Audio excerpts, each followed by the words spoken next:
আজকে দেখুন ডি বাপির বিরিয়ানি, নামকরা সোদপুর মধ্যমগ্রাম, এদের দুটো ব্রাঞ্চ আছে।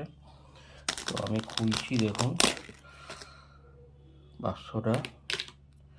এই হচ্ছে ডি বাপির বিরিয়ানি, ঢালছি আমি। চালটা অনেকটাই দিয়েছে।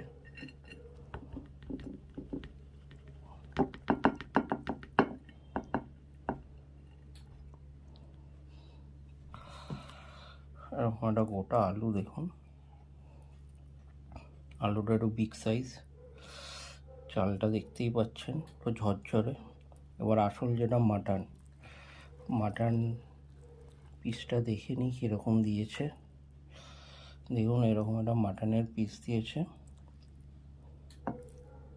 বেশ সফট, কিন্তু এটা দিয়েছে সলিড পিস। তো এই হচ্ছে দেখুন ডি বাপির